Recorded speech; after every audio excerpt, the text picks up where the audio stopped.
The other night, dear, as I lay sleeping, I dreamed I held you in my arms. When I awoke, dear, I was mistaken, and I hung my head and cried. You are my sunshine, my only sunshine. Look at that! I'm back!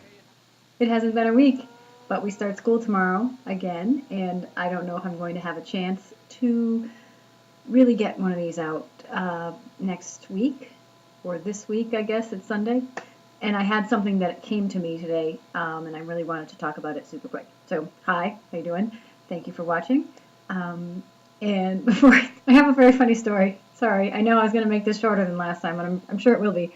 But my funny story is right before I came in to do this, I was in the bathroom and I was having a sneezing fit. I think I have an allergy to something, so because I'm not sick. But I was having a sneezing fit. It was like my 5th one today. And I'm sneezing, and sometimes you just like let them rip, if you're like in public, you're just like, achoo, achoo. But I was home, I was in the bathroom by myself, so I was just like, achoo, achoo, let it go.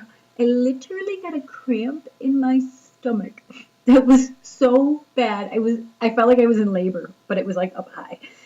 It was so funny. So anyway, random, but there we have it. So, books. That's what I'm thinking about. That's what I said I was going to talk about. I know I said I was going to do maybe one a week, so I'm going to squish a whole bunch together.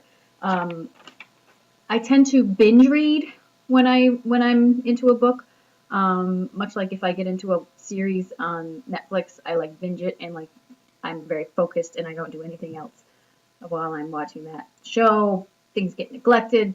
Pretty much my kids eat and the house doesn't burn down, but other than that, forget about it. So over Christmas vacation, I brought a bunch of books home from my library at school. Again, I work in a K to 6, so I really want to match kids up with books that I think they're going to like and help teachers find books for kids. So I grabbed a bunch of new books, or at least new to our library, so I could check them out.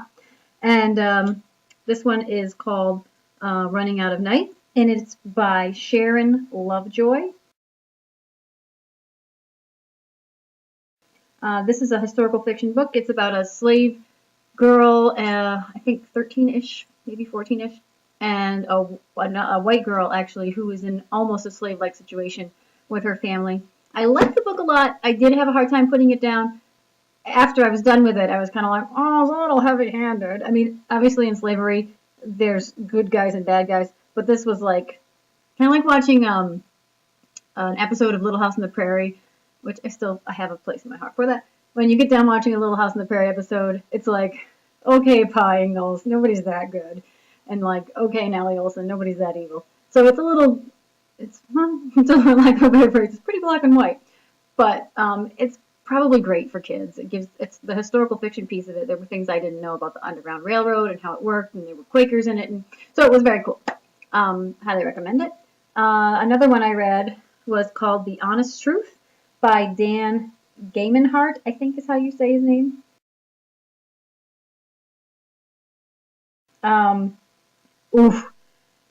This one, I really could not put this down. Like, I was getting car sick in the car because I can't really read in the car, but I did anyway because this was that good.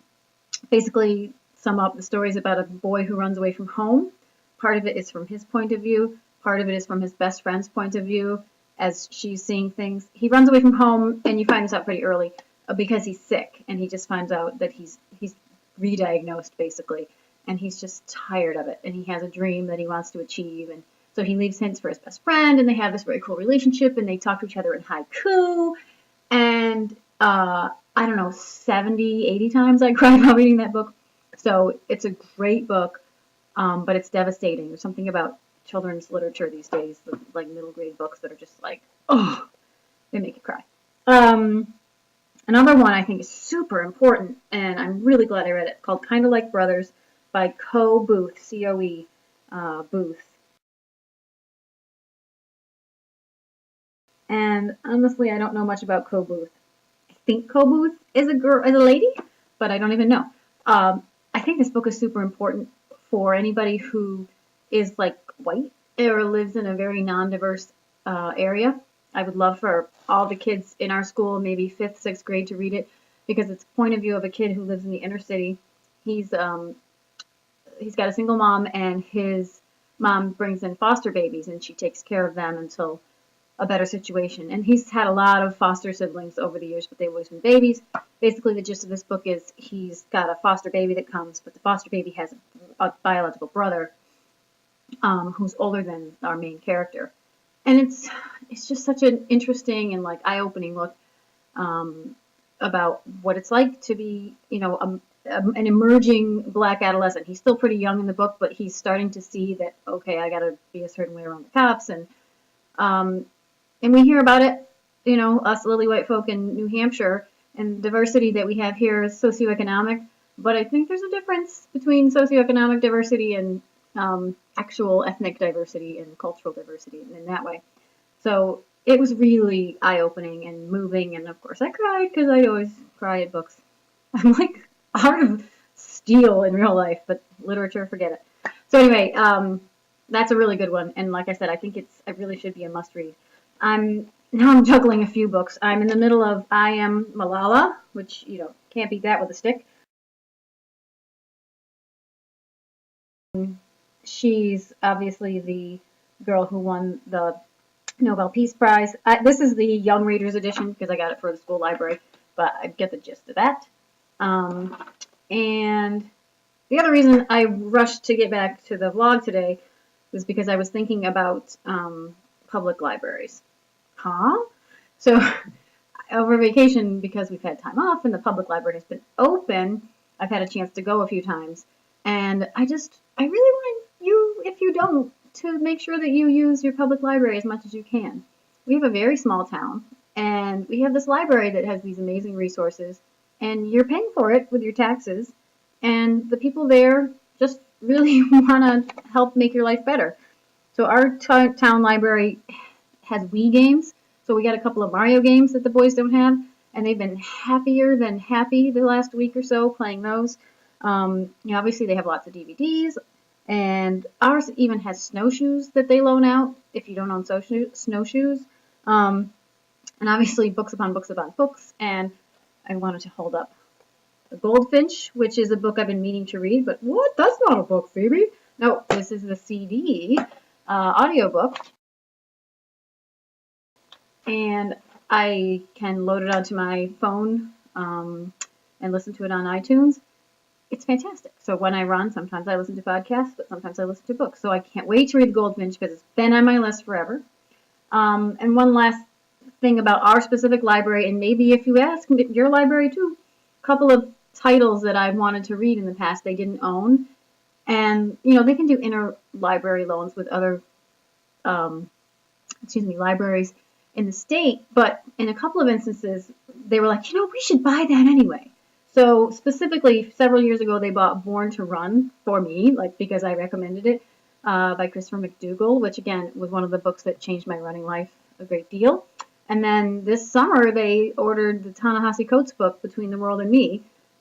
And I think they probably would have ordered it eventually anyway. But I went in there the day it came out and said, hey, did you guys get it yet? And they said, no, but we'll get it and then we'll put your name on the list. How?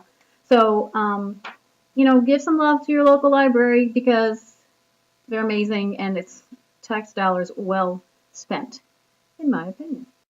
So I've just paused to gather my thoughts, and I see that I'm already way over the time that I wanted to be for my second podcast. My husband promises he's going to help me, so this will get better, and it might look better, but for now I wanted to say these words. So if you're a mother runner, keep running, and I promise the next time I talk to you, I'll talk a little bit more about running, but for now, I was thinking about what my sign-off should be, and I think all good vloggers say, thanks, Mom. So I'm going to say, thanks, Mom. Bye. The other night, dear, as I lay sleeping, I dreamed I held you in